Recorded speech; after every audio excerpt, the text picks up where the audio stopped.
नमस्ते बच्चों, स्वागत है आपका हमारे YouTube channel mission school education में। आज से हमने पढ़ना चालू किया है ओलंपियाड कई प्रश्न बैंक की जो हमारी किताब है। इसमें आज हम जो है 3 टॉपिक हल करेंगे। एक शुद्ध वर्तनी, एक समानार्थी या पर्यायवाची शब्द और तीसरा विलोम शब्द या विपरीत अर्थ वाले शब्द।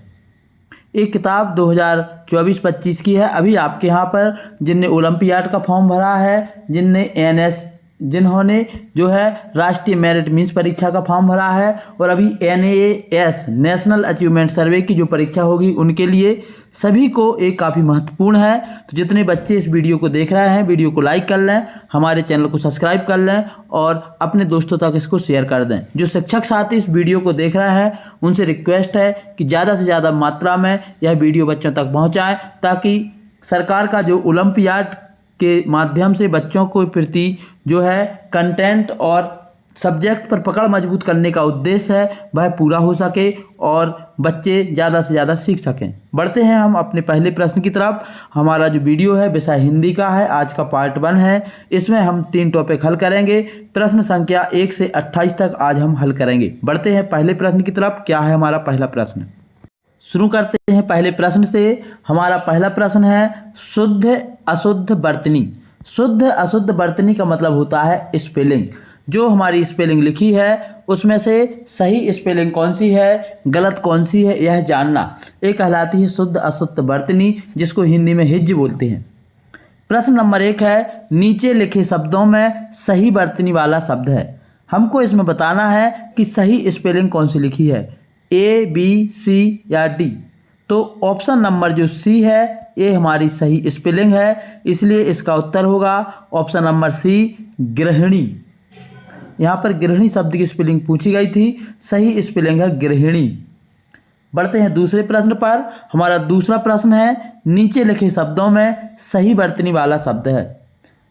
ऑप्शन है जो है उज्ज्वल, उत्ज्वल, उज्ज्वल, उज्ज्वल। तो सही उत्तर जो इसका ऑप्शन नंबर D है। सभी बच्चों को इस बात का ध्यान रखना है कि जब हम उज्ज्वल लिखते हैं तो इसमें जो जा बनता है दोनों जा आधे बनते हैं, इसलिए इस प्रश्न का उत्तर है ऑप्शन नंबर D।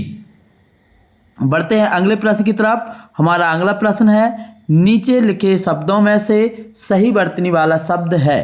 फिर हमको सही वर्तनी वाला शब्द बताना है। इसमें ऑप्शन अलग अलग दिए गए हैं। प्रश्न नंबर 3 का सही उत्तर है जो ऑप्शन नंबर B है, आशीर्वाद। ऐसे लिखा जाता है। बहुत सारे बच्चे आशीर्वाद पर जो है सा पर रा की रेफ लगा देते हैं, तो सा पर रा की रेफ नहीं लगेगी, वह वजन पर रा की रेफ लगेगी। सही स्पेलिंग होगी ऑप्शन नंबर B, आशीर्वाद। आ में आ की मात्रा, सा में बड़ी ई की मात्रा, वा पर रा की रेफ और दा, आशीर्वाद।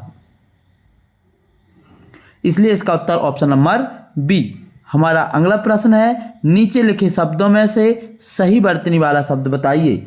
अब हमको इसमें सही वर्तनी वाला शब्द बताना है। ऑप्शन लिखे हैं प्रमाणिक, प्रामाणिक, प्रामाणिक और परमाणिक। तो इसमें से हमको सही उत्तर बताना है प्रश्न नंबर 4 का। तो सही उत्तर जो है इसका है प्रमाणिक। सही उत्तर होता है प्रा में पिर, मा में आ की मात्रा, अड़ा में छुट्टी की मात्रा और का, प्रमाणिक। इसका उत्तर होगा ऑप्शन नंबर A। बढ़ते हैं हम अगले प्रश्न की तरफ। सभी बच्चों से रिक्वेस्ट है वीडियो पसंद आए तो इसको लाइक कर लें, साथ ही हमारे चैनल को सब्सक्राइब कर लें। शुद्ध वर्तनी वाला शब्द है। अब यहाँ पर हमको सही शब्द बताना है। लिखा है कर्मवीर, कर्मवीर, कर्मवीर या कम्रवीर। सही शब्द जो है ऑप्शन नंबर आपका 5वें का B है। सही उत्तर है आपका कर्मवीर। कर्मवीर की जो स्पेलिंग है वह होगी का, मा पे रा की रेप, माँ बा में बड़ी की मतलब वी और रा, कर्मवीर। बाकी जो स्पेलिंग है इनको आपको हटा देना है। जिन बच्चों ने मेरिट कम मीन्स परीक्षा के फॉर्म भरे हैं जिसमें हिंदी आती ही है 20 नंबर की, तो उनके लिए सबसे महत्वपूर्ण है, तो इनको बड़ी आसानी से याद कर लें। ऐसे ही क्वेश्चन वहाँ पे पूछे जाएंगे। अगला शब्द है शुद्ध वर्तनी वाला शब्द है और यहाँ पर 4 शब्द लिखे हैं विश्लेषण, विश्लेषण, विश्लेषण और विश्लेषण। तो जो विश्लेषण है इसमें हम देख रहे हैं 3 में जो है आधा सा नहीं बना है, एक शब्द बस है जिसमें आधा सा बना है ऑप्शन नंबर ए हमारा राइट उत्तर है। विश्लेषण ऐसे लिखते हैं, सभी बच्चों को इसको लिखना सीख लेना है। वाह में छुट्टी की मात्रा वी, आधा सा, ला में ए की मात्रा ले, षटकोण वाला सा और अड़ा विश्लेषण। हमारा अगला प्रश्न है शुद्ध वर्तनी वाला शब्द। इसमें हमको बताने हैं कि शुद्ध वर्तनी वाला शब्द कौन सा है। शब्द लिखा है कृपा, कृपा, कृपा और कृपा। तो सही शब्द होता है कृपा। और कृपा में जो है ऋर नहीं लगती है, ऋषि की ऋर की मात्रा लगती है, इसलिए ऑप्शन नंबर जो है हमारा 7 का सही उत्तर होगा ऑप्शन नंबर बी कृपा। इसके बाद हमारा अगला प्रश्न है शुद्ध वर्तनी वाला शब्द है। शुद्ध वर्तनी वाला, यहाँ पे हमको मृत्यु का सही जो है स्पेलिंग बतानी है। मृत्यु शब्द की सही स्पेलिंग है ऑप्शन नंबर सी। माँ में ऋ की मात्रा, आधा ता, या में छोटे यू की मात्रा, शब्द बनेगा मृत्यु। तो आपको ये सभी याद कर लेना है। जितनी स्पेलिंग हमने देखी हैं सभी को आपको एक बार हम बता देते हैं ताकि आपको हमेशा के लिए याद रहें। इसमें जो बताई गई स्पेलिंग है यहाँ पे लिखी हुई है कि जो है पहली है गृहिणी की सही स्पेलिंग सी है, उज्ज्वल की सही स्पेलिंग डी है, और आशीर्वाद की सही स्पेलिंग बी है, प्रमाणिक की सही स्पेलिंग ए है, कर्मवीर की सही स्पेलिंग बी है, और विश्लेषण की सही स्पेलिंग ए है, कृपा की सही स्पेलिंग बी है, और मृत्यु की सही स्पेलिंग सी है। इसके बाद हमारा अगला टॉपिक है समानार्थी या पर्यायवाची शब्द। तो सभी बच्चों को सबसे पहले तो समानार्थी और पर्यायवाची शब्द के बारे में पता होना चाहिए कि समानार्थी शब्द कौन से कहलाते हैं और पर्यायवाची शब्द कौन से कहलाते हैं। समानार्थी और पर्यायवाची शब्द एक ही शब्द कहलाते हैं, उन्हीं को हम समानार्थी शब्द बोलते हैं, उन्हीं को पर्यायवाची शब्द बोलते हैं। अब इसकी जो परिभाषा है समानार्थी पर्यायवाची शब्द की, समान अर्थ वाले शब्द समानार्थी शब्द या पर्यायवाची शब्द कहलाते हैं। प्रश्न नंबर 9 है पर्वत का पर्यायवाची शब्द क्या है।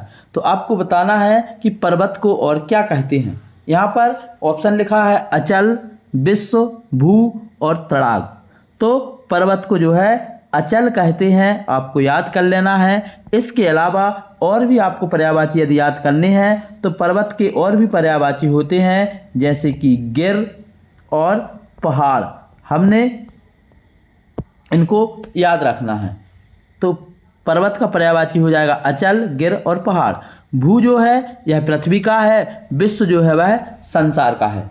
तो इस प्रश्न का सही उत्तर होगा ऑप्शन नंबर ए। बढ़ते हैं हम अपने अगले प्रश्न की तरफ। हमारा अगला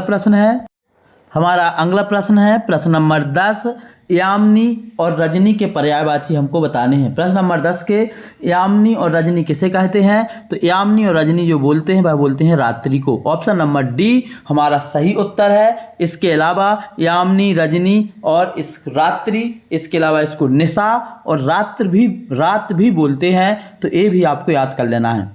आपको 5 शब्द याद हो जाएंगे, यामिनी, रजनी, रात्रि, और रात के और भी 2 पर्यायवाची हैं, उनको भी आप याद कर लें। एक है निशा और एक है रात। अगला हमारा प्रश्न है नंदन और तनुज किसके पर्यायवाची हैं। नंदन और तनुज किसके पर्यायवाची हैं, हमें इसका उत्तर बताना है। तो नंदन और तनुज जो पर्यायवाची हैं वह है आपके पुत्र के। पुत्र को नंदन भी बोलते हैं और तनुज भी बोलते हैं। आपको इसको याद रखना है।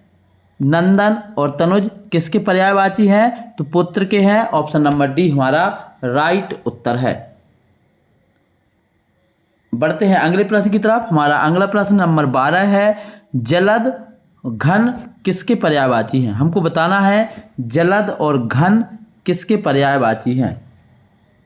प्रश्न नंबर 12 का सही उत्तर होगा जलद और घन जो पर्यायवाची हैं वह है बादल के। ऑप्शन नंबर डी हमारा राइट उत्तर है। अगला शब्द है अमृत शब्द का पर्यायवाची नहीं है। अब हमको यहाँ पर याद रखना है, जब भी हम पेपर हल करें यहाँ पर पूछा गया है अमृत शब्द का पर्यायवाची नहीं है, तो हमको नहीं विशेष तौर पर देखना है। सुधा, गरल, अमित और अमीन तो जो है अमृत का हमको बताना है कि इनमें से पर्यायवाची कौन सा नहीं है। तो यहाँ पर जो ऑप्शन नंबर सी दिया गया है गरल, यह अमृत का पर्यायवाची नहीं है, यह तो अमृत का विलोम है, क्योंकि गरल का अर्थ होता है विष, जहर। तो आपको यहाँ पर दो पर्यायवाची मिल गए। अमृत के पर्यायवाची होते हैं सुधा, अमेय और अमी। गरल जो है इसका पर्यायवाची नहीं है, इसका विलोम है, और विष और जहर आपके गरल के पर्यायवाची हो जाएंगे। तो गरल को विष भी बोलते हैं, जहर भी बोलते हैं, अमृत को सुधा, अमेय और अमी बोलते हैं। हमारा अगला प्रश्न है प्रश्न नंबर 14, इसको हल करना है। आग का पर्यायवाची है। अब हमको बताना है कि आग को और क्या कहते हैं। तो आग को अनिल, अंबु, अनल और इंदु क्या कहते हैं। प्रश्न नंबर 14 है, इसका राइट उत्तर है अनल। आ नावला नल अनल, आग का पर्यायवाची है अनल। इसके अलावा आग के और भी पर्यायवाची होते हैं, जैसे कि अग्नि, आप इसको भी याद कर लें तो 3 आपको याद हो जाएंगे, आग, अनल, अग्नि। अगला हमारा प्रश्न है जलज किसका पर्यायवाची है। जलज, नीरज और पंकज किसके पर्यायवाची हैं। तो जलज मतलब होता है जल में जन्म लेने वाला, नीरज, पंकज मतलब कीचड़ में जन्म लेने वाला। ये सब के सब जो पर्यायवाची हैं वह हैं आपके कमल के। ऑप्शन नंबर बी प्रश्न नंबर 15 का राइट उत्तर होगा। जितने बच्चों ने ओलंपियाड का और मेरिट कम मीन्स का फॉर्म भरा है, यदि आप हमारे इस वीडियो को रेगुलर 3 महीने तक देखते हैं, जितने वीडियो आते हैं, तो आपको मेरिट कम मीन्स में जो 1000 रुपये महीने की स्कॉलरशिप मिलने वाली है 9वीं से लेकर 12वीं तक, उसका आप हिस्सा जरूर बन जाएंगे यदि आपने अच्छे से पढ़ लिया। इसलिए इनको बहुत बारीकी से देखें, और यदि कोई शब्द आपको कठिन लगे तो उसको अपनी नोटबुक में भी लिख लें। अगला हमारा प्रश्न है अरण्य का पर्यायवाची शब्द होगा। अरण्य बोलते हैं जंगल को। तो प्रश्न नंबर 16 इसका राइट उत्तर होगा जंगल। ऑप्शन नंबर बी हमारा सही उत्तर है। आपसे परीक्षा में यदि पूछा जाए कि अरण्य का पर्यायवाची क्या है तो जंगल है। इसके अलावा अरण्य का एक याद पर्यायवाची और यदि आपको लिखना चाहते हैं तो आप लिख सकते हैं वावना, वन, जंगल, और एक होता है कानन। ये भी आप इसमें लिख सकते हैं। अरण्य के आपको 4 पर्यायवाची मिल गए। प्रश्न नंबर हमारा 17 है नदी, सरिता का पर्यायवाची है। नदी और सरिता का पर्यायवाची हमको बताना है। तो नदी और सरिता का पर्यायवाची क्या होगा। प्रश्न नंबर 17 का राइट उत्तर है ऑप्शन नंबर ए तटनी। ता में छोटी की मात्रा, ना में बड़ी की मात्रा, शब्द होगा तटनी। ये जो है आपके नदी और सरिता की पर्यायवाची है, मतलब नदी को तटनी भी बोलते हैं, सरिता भी बोलते हैं।